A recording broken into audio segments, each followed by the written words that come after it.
সবার প্রথমে সকলের স্বাগত অ্যারাইজ ডিজিটাল প্ল্যাটফর্মে। অ্যারাইজের পক্ষ থেকে এটা প্রথম live streaming.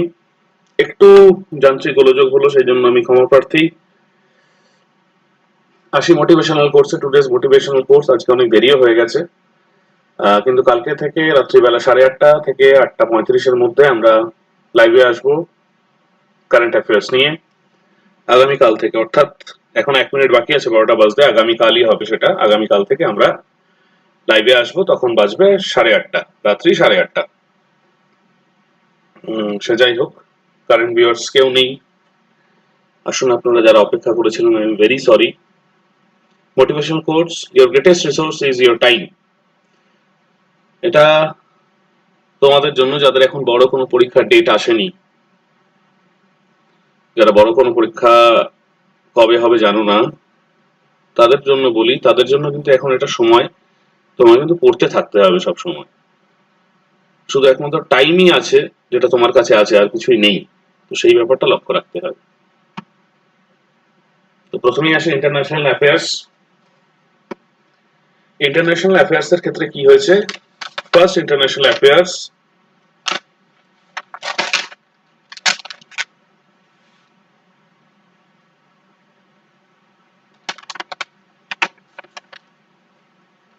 Green pass. First international affairs হচ্ছে গ্রিন পাস। কেউ কি জুড়েছো? কেউ কি জুড়েছো? না, কেউ জোড়নি। Excellent connection, streaming, current viewers 1। একজন জুড়েছো ভাই, একটু কমেন্ট দাও যদি ভালো লেগে থাকে। দেবাঞ্জন ব্রহ্মচারী ডিসমিস, মেসেজ রিয়েক্টেড। আচ্ছা, দি অ্যারাইজ এডুকেশন, ঠিক আছে।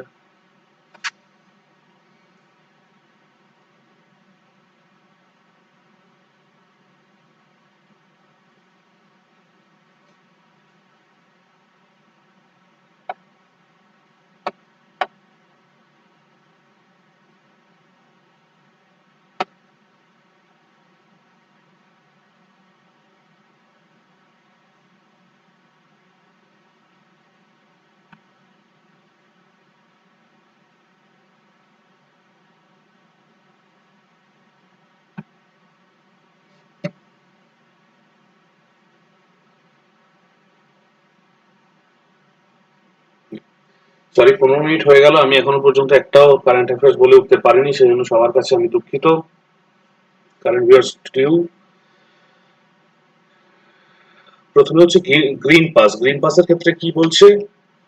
Israel launches green passes for people with vaccination certificate. Israel COVID-19 এর জন্য একটি ভ্যাকসিনেশন সার্টিফিকেট বার করেছে। সেটা হচ্ছে গ্রিন পাস। মানে কি? প্রায় গ্রিন পাসটা হচ্ছে কিউআর কোড। তাদের কাছে,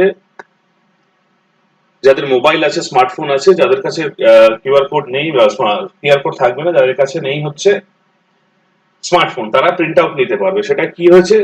ফাইজার ভ্যাকসিন শটস নেওয়া হয়েছে। ফাইজার ভ্যাকসিন শটস যারা নিয়েছে তাদেরকে, এবং যারা সুস্থ আছে ফাইজার ভ্যাকসিন শটস নিয়ে, তাদেরকে একটা গ্রিন পাস সার্টিফিকেশন করা হয়েছে। সেই গ্রিন পাস সার্টিফিকেশন দিয়ে it will open the entry for gym, schools, hotels, entertainment venues, মানে হচ্ছে সিনেমা হলস, স্পোর্টস ইভেন্ট, এগুলো। Serious legal penalties will be imposed for those who falsify the passes. এই পাসকে নিয়ে যদি কেউ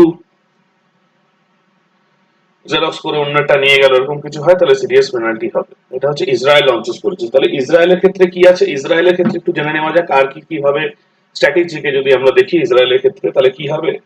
সেশনটা একটুখানি লম্বা করব। এই কারণে লম্বা করব যাতে তোমাদের বুঝতে সুবিধা হয়। কেউ যদি আমাকে জানায় যে লেখা, আজকে একদম নতুন আমরা অ্যারাইজের প্ল্যাটফর্মে। অ্যারাইজ হচ্ছে বিরাটি গ্লোবাল সোসাইটির একটি সংস্থা, যারা গভর্নমেন্ট সার্ভিস দেয় বিরাটিতে। একটু যদি কেউ আমাকে কমেন্টস করে জানায় যে লেখাগুলো ঠিক মতন বোঝা যাচ্ছে কিনা। তোমাদের ফিডব্যাক চাই, আপনাদের ফিডব্যাক পেলে আরো ভালো করে আমরা ব্যাপারগুলোকে কি বলে তুলে ধরতে পারবো। একটু কেউ, কারেন্ট ভিউয়ার একজন আছে, একজনই যদি আমাকে একটু ফিডব্যাক দাও, খুব ভালো লাগবে। আর ভাই, সেশনটা একটু লাইক করে দাও। যত লাইক আসবে তত ভালো লাগবে, যত লাইভ তত লাইক। প্লিজ একটু লাইক করে দাও। প্রথমে ক্ষমা চাইছি যে প্রায় 17 মিনিট হয়ে গেছে, একটাও কারেন্ট অ্যাফেয়ার্স আমি বলতে পারিনি, কারণ টেকনিক্যাল কিছু প্রবলেম ছিল সেই কারণে। তবুও বলে দিচ্ছি, আমাদের ক্ষেত্রে লেখাগুলো কি ঠিকঠাক বোঝা যাচ্ছে? খালি যদি কেউ একটুখানি যদি ফিডব্যাক দেয় আমাকে যে লেখাগুলো ঠিকঠাক বোঝা যাচ্ছে কিনা, তাহলে আমি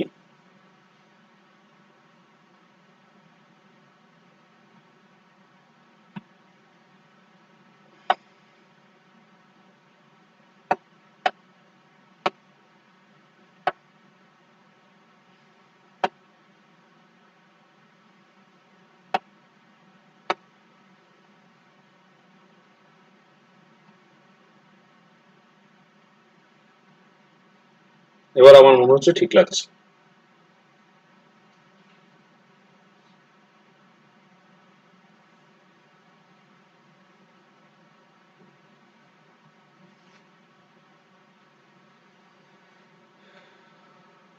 চলো দেখা যাক কি হয়েছে। সেজন্য গেম প্লাস অন করেছে। এবার ইসরায়েলের ক্ষেত্রে যদি আমরা দেখি কি হবে, ইসরায়েলের ক্ষেত্রে আমরা সবসময় কি দেখতে পাবো,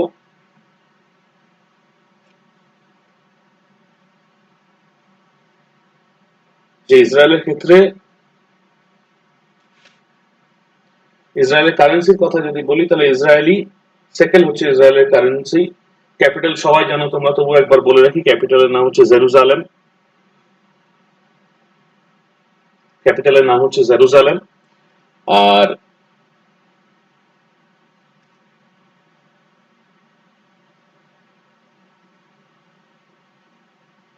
ইসরায়েলের পিএম, ইসরায়েলের প্রধানমন্ত্রীর নাম যদি কেউ কমেন্টসে জানাও।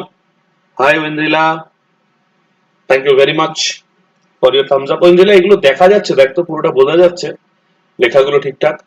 আজকে ফার্স্ট একদম অ্যারাইজ থেকে লাইভ স্ট্রিমিং করা হচ্ছে।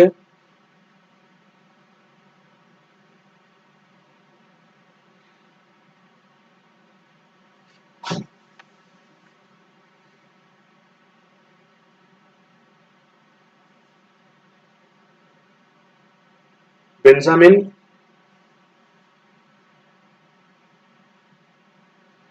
নেতানিয়াহু, বেঞ্জামিন নেতানিয়াহু হচ্ছে, হ্যাঁ ওই যে বল একবার ঠিকঠাক দেখা যাচ্ছে কিনা লেখাগুলো।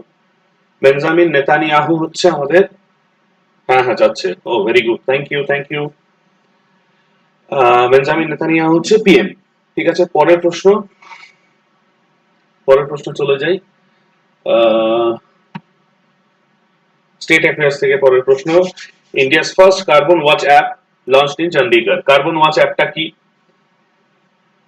মোবাইল ফোনের এমন একটা অ্যাপ যেখানে কার্বনের ব্যবহার বোঝা যায়।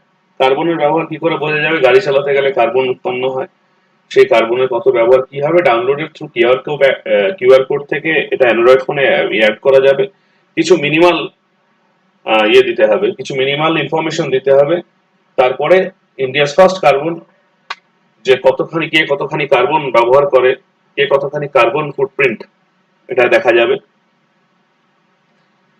তার দ্বারা কতখানি কার্বন ফুটপ্রিন্ট এই প্ল্যানেটের মধ্যে যাচ্ছে। তো Chandigarh became the first state of union territory in India to launch carbon watch mobile app providing carbon footprint of an individual. ঠিক আছে, তাহলে চলে যাই পরের প্রশ্নে। তাও আবার state affairs. Assam government hikes daily wages of tea garden worker by 50 rupees. 167 ছিল, সেখান থেকে 217 হয়ে গেছে। 167 টাকা করে পেত, তারা এখন 217 টাকা করে পাবে। সামনে ভোট আসছে, ভোটের জন্য এরকম অনেক কিছু করবে। টি কমিউনিটি, ওরা 17% অফ স্টেটস পপুলেশন থাকে, সেই জন্য তাদেরকে বাড়াবা দেওয়ার জন্য এবারে কিছুটা তো করতেই হবে, সেই জন্য এরকম করা হয়েছে। আমরা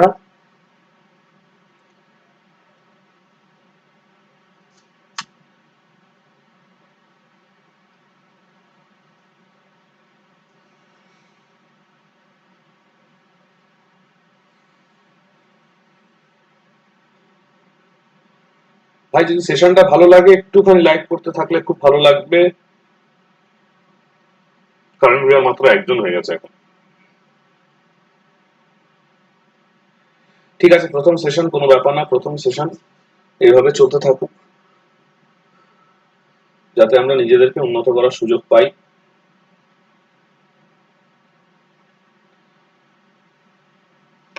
অসম সরকার চা শ্রমিকদের দৈনিক মজুরি 50 টাকা বাড়িয়ে দিয়েছেন। তাহলে the T tribal community compare 17% of the state population. আসামে 17% ভোট আমরা পাই হচ্ছে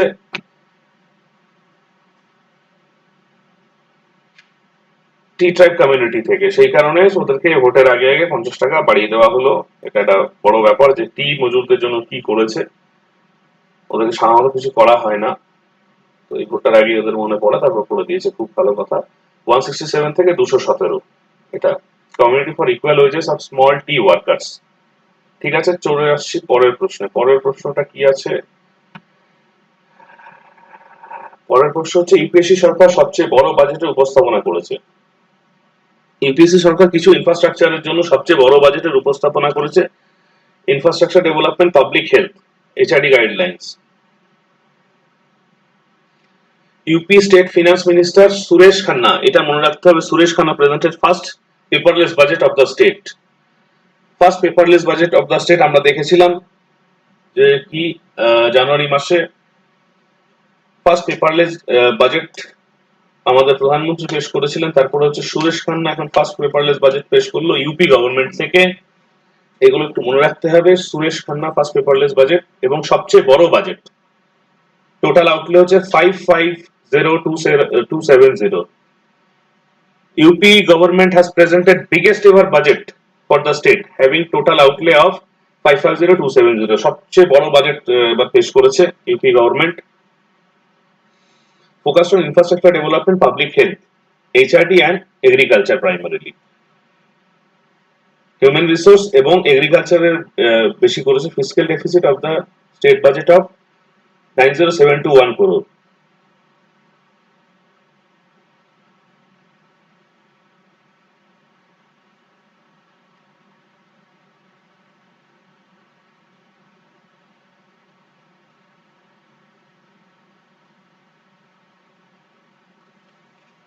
চলে আসি পরের প্রশ্নে।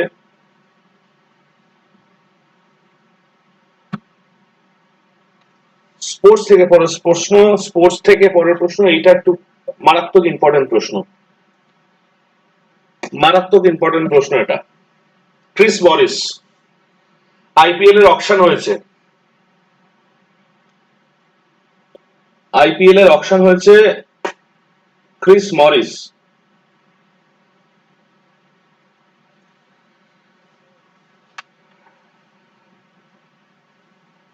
বিট আন্ডার হ্যামার মানে হচ্ছে আইপিএল নিলামের সবচেয়ে ব্যয়বহুল খেলোয়াড় বলে ক্রিস মরিস নিজেকে উপযুক্ত করে তুলতে পেরেছে। সাউথ আফ্রিকা ক্রিস মরিস, তিনি একজন অলরাউন্ডার। এই অলরাউন্ডার 33 বছর বয়স তার। 33 বছর বয়স হওয়ার সাথে সাথে তার প্রাইস উঠেছে হচ্ছে 16.25 crore। 16.25 crore। আইপিএল এ বেস প্রাইস হচ্ছে, যেমন সচিনের ছেলে এবার বিক্রি হয়েছে বেঙ্গালুরুর কাছে 50 লাখ টাকায়, মানে বেস প্রাইস হচ্ছে 50 লাখ। এই 50 লাখ টাকায় আইপিএল এর আমাদের সচিন বেবি বিক্রি হয়েছেন।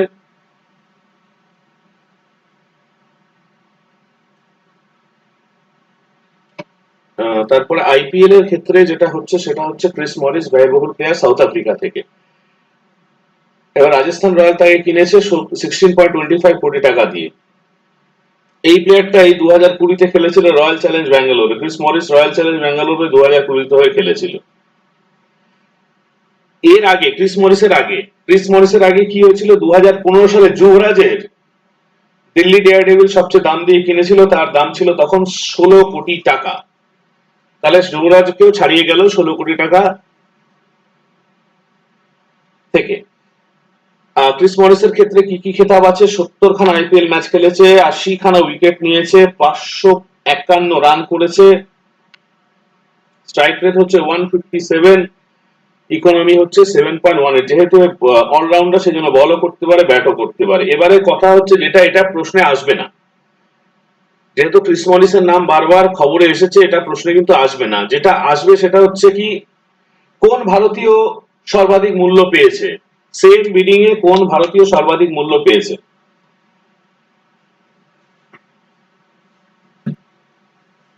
কোন ভারতীয় সর্বাধিক মূল্য পেয়েছে? কেউ যদি থেকে থাকো তাহলে একটু কমেন্টস করে জানাও না প্লিজ। তোমরা কতখানি পেপার পড়ো একটু দেখা যাক। কোন ভারতীয় সর্বাধিক মূল্য পেয়েছে? Arise Birati globe vision society অন্তর্গত একটি কোচিং সেন্টার, যেখানে সরকারি চাকরির জন্য পরীক্ষার প্রিপারেশন দেওয়া হয়। অ্যারাইজের ব্যাক অফিস টিম অত্যন্ত খেটে খুঁটে এই প্রচন্ড পরিশ্রমের ফসল এই আমাদের কারেন্ট অ্যাফেয়ার্স গুলি। দেখো ক্রিস মরিসের ক্ষেত্রে কি হয়েছে। Chris Morris Times of India, the Hindu, তারপর হচ্ছে স্পোর্টস জার্নাল, এই যতগুলো পেপার আছে সেই সবগুলো পেপারে কিন্তু ক্রিস মরিসের কথা উঠেছে। এবার এমন একজন আছে ভারতীয়, ভারতীয় হিসাবে কে সবচেয়ে বেশি হিসেবে পেয়েছে, কে সবচেয়ে বেশি মূল্য পেয়েছে এই বিডিং এ যদি বলা হয় তাহলে কি হবে? সেক্ষেত্রে হচ্ছে ভারতীয় allrounder Krishnappa Gowtham. Chennai super king তাকে কিনেছে 9.25 crore দিয়ে।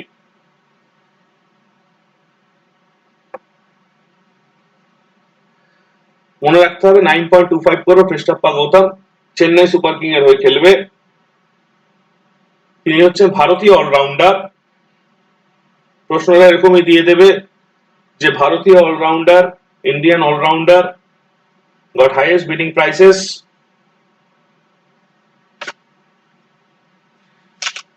in IPL.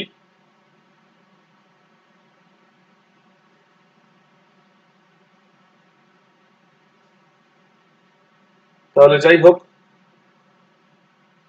পরের প্রশ্নে যাওয়া যাক। ক্রিস মরিসের স্ট্যাটিস্টিক্সটা বললাম।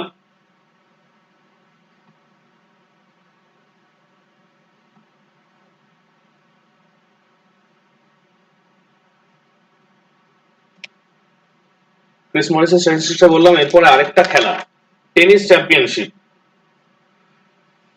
Australian open tennis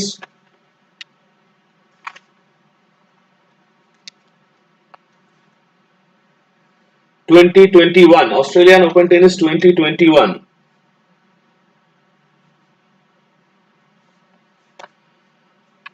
Australian open tennis 2021 কে জিতেছে?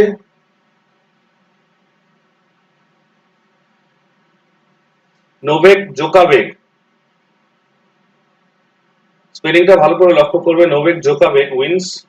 জোকোভিচ, হ্যাঁ, নোভেক জোকোভিচ। মেন সিঙ্গেল জিতেছে হচ্ছে নোভেক জোকোভিচ। কাকে হারিয়েছে? যাকে হারিয়েছে সে হচ্ছে কোথাকার লোক?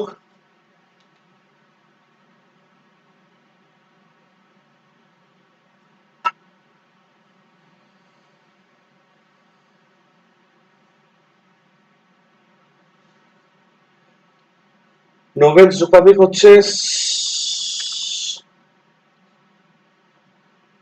সার্বিয়ার লোক।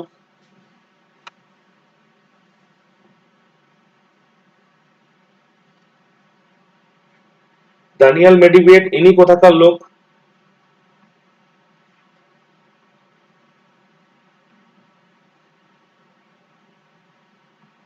Australian open 2021।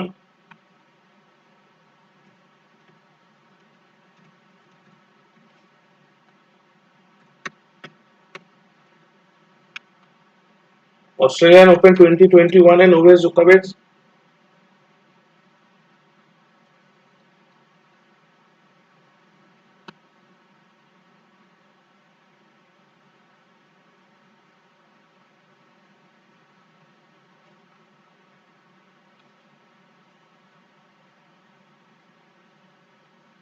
এটা অনেকটা পুরোটা বড় প্রশ্নটা দেখতে হবে, খুব ভালো করে বুঝতে হবে।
নোভেক জোকোভিচ হচ্ছে মেন সিঙ্গেলে 18 grand slam after defeating Daniel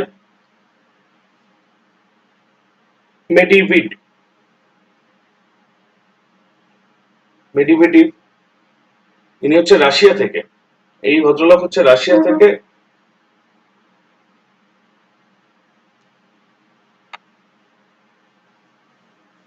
ইনি জিতেছেন। তা women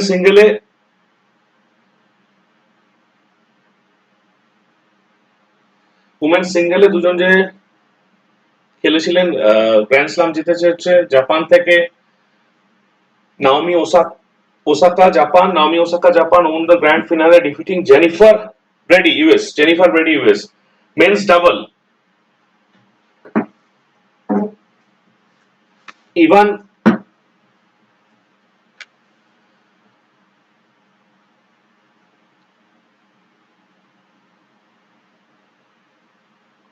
Ivan Dodek of Croatia,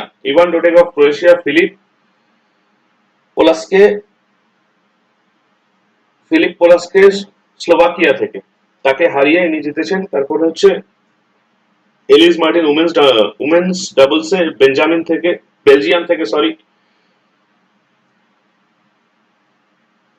Ariana সাবালেঙ্কাকে হারিয়ে জিতেছে। তারপরে হচ্ছে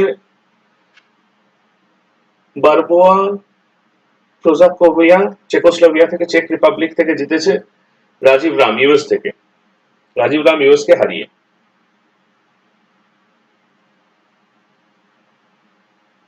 এরপরে চলে আসি সামিট অ্যান্ড কনফারেন্সে।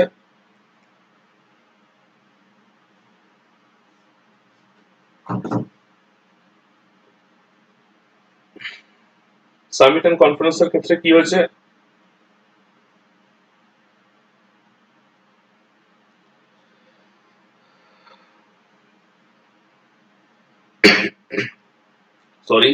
নেসকম technology and leadership forum, NASSCOM technology and leadership ফোরামের 29th addition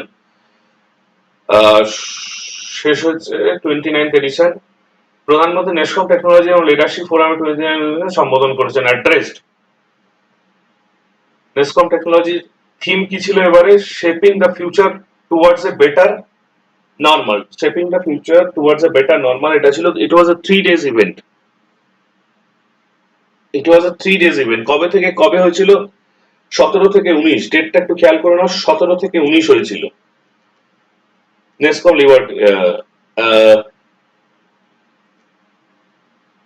NTLF, NASSCOM technology and leadership forum NTLF হয়েছিল 17 থেকে 19, এবং তার মধ্যে 1600 পার্টিসিপেন্ট এসেছিল 300 কান্ট্রি থেকে, 30টা কান্ট্রি থেকে এসেছিল 1600 পার্টিসিপেন্ট, এবং 30খানা প্রোডাক্ট ভার্চুয়ালি তারা দেখিয়েছিল। ঠিক আছে, এটা হচ্ছে নেসকমের হয়ে গেল। সামিটস এন্ড কনফারেন্স এখন হচ্ছে 7 days long exhibition of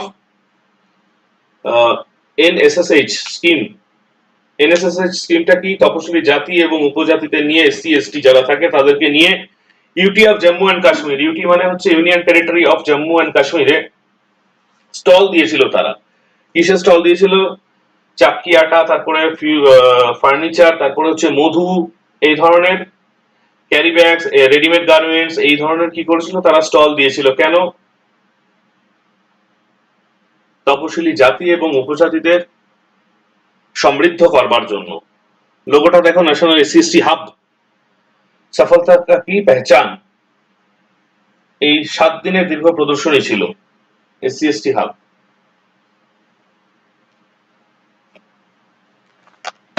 organise 7 days। হ্যাঁ, এরপর হচ্ছে সামিটস এন্ড কনফারেন্স।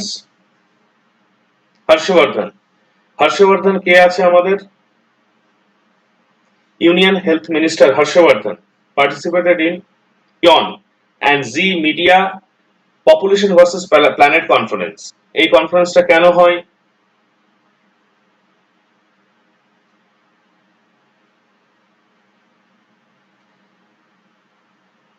এটা মিশন সাস্টেনেবিলিটির একটা part, population versus planet.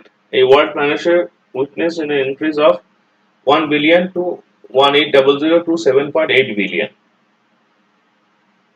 Harshvardhan participated in a Eon and Z Media Population versus Planet conference. এই কনফারেন্সে আমাদের ইউনিয়ন হেলথ মিনিস্টার হর্ষবর্ধন উনি পার্টিসিপেট করেছিলেন।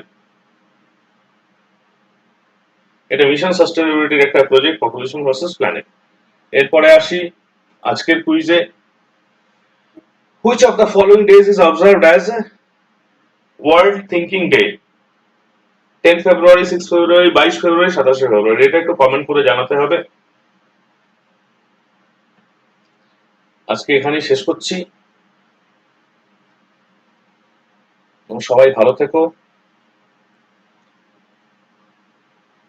আর এরকম কালকে থেকে 8:30টায় আসবো, আরো ভালো আরো কম্প্যাক্ট সব জিনিসপত্র নিয়ে আসবো, যাতে বিন্দুমাত্র অসুবিধা না হয়। Thank you very much. এই কুইজের উত্তরটা পারলে কমেন্টে দিয়ে দিও। The world thinking day observe on which date? Thank you very much.